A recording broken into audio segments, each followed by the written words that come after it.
Everything. Everything from electricity rates to groceries, airfares, and housing costs. We're going to get your energy prices down. A vote for Trump means your groceries will be cheap. Remember when they promised to bring down prices? Day one, everything cheaper?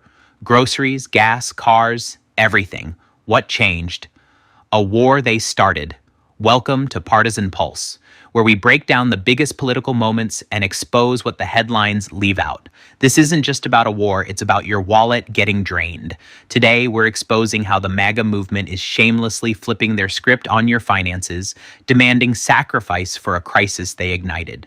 I will immediately bring prices down starting on day one. Bring down the prices of all goods. Groceries, cars, everything. Everything from electricity rates to groceries, airfares, and housing costs. We're going to get your energy prices down. A vote for Trump means your groceries will be cheaper. Everything from hot dogs to bacon and eggs and everything. Bacon hasn't come down. Apples haven't come down. Lettuce. Your prices weren't quadrupled for a sausage, for a piece of lettuce, for an apple. Bacon, lettuce, tomato. Bacon. We don't order bacon anymore. It's too expensive, right?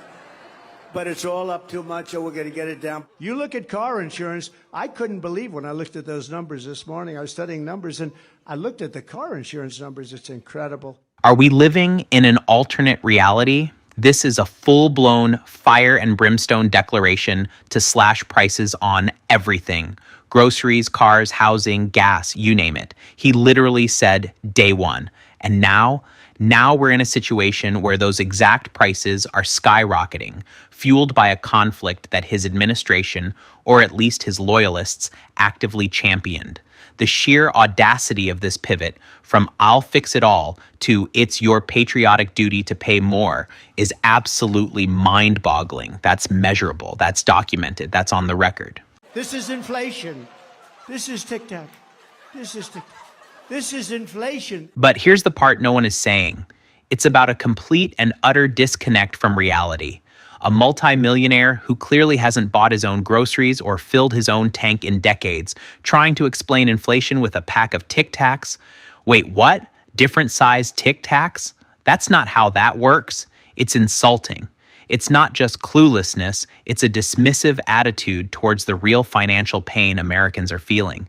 When they talk about inflation, they're not talking about your grocery bill, they're talking about their own bizarre, out-of-touch narratives. We are waiting on the producer price index out any second here. Cheryl Casoni with the number. Cheryl. These numbers are much hotter than expected, guys, for February PPI. Month over month, a 0.7% jump. Street was looking for a gain of 0.3%. Year over year, we came in 3.4%. Annualized basis, the Street was looking for 2.9%. That's the reading that we got the month prior. So again, hotter than expected. Pay attention to this, because this is where the rubber meets the road. Forget the sound bites and the Tic Tacs. This is Fox News itself, the network that usually bends over backward to spin things positively for the MAGA crowd, admitting that inflation is not just hotter than expected, it's a full-blown economic problem. This isn't some liberal media conspiracy. This is their own numbers, their own experts, confirming what you already feel every time you go to the store or fill up your tank. And guess what? This isn't a temporary blip. This is systemic. This is measurable. This is documented. Now let's translate what that actually means, because this isn't abstract. When oil prices rise, it doesn't stop at the pump. It hits everything. Gas goes up, that's obvious. But then trucking costs go up, which means groceries go up. Airlines pay more for fuel ticket prices rise. Fertilizer and shipping costs increase, food prices climb even higher. So when they say this is temporary, what they're really saying is everything in your life is about to get more expensive at the same time. And that's the part they didn't campaign on. In 2024, they said a vote for Trump means lower prices. In 2026, they're saying it is your patriotic duty to pay higher prices. As far as the oil prices, people just need to stop panicking. It's worth it to prevent Iran from having a nuclear weapon. So if I have to pay a little bit more for gas, I'll do that. You got to pay the price. I mean, in order to have long-term stability. The disruptions in the global markets are real and may be painful. but the long-term benefits, again, are incalculable. There may be some sacrifices to be made at the pump on a temporary basis. I'm willing to pay 30% or 30 cents more at the pump to make sure that Iran does not have a nuclear weapon. To win in life, you got to suffer short-term pain for the long-term gain, or short-term pain for long-term gain. This is where it gets serious. Just a few years ago, the promise was lower prices. Now it's your patriotic duty to suffer short-term pain for long-term gain. Wait, what? The goalposts didn't just move, they were picked up and flown to a different continent. If this kind of breakdown matters to you, this is exactly what we do here. We expose the hypocrisy, the blatant contradictions, and the gaslighting. They want you to believe this pain is necessary, but they won't admit they helped create the conditions for it. That's on the record. Freedom is not free. Americans are going to have to make some sacrifices. I'm in Millersburg, Pennsylvania. The reason I'm here is it's a swing district, Pennsylvania's 10th district in a swing state. President Trump won this district by about 5 points. We wanted to talk to people about their feelings about gas prices, about the war. If you could say something to President Trump and he was going to hear you right now, what would it be? You are a worthless pile of... Wait, what? From a 3-time voter? That's not how that works when you're supposed to be inspiring, unwavering loyalty.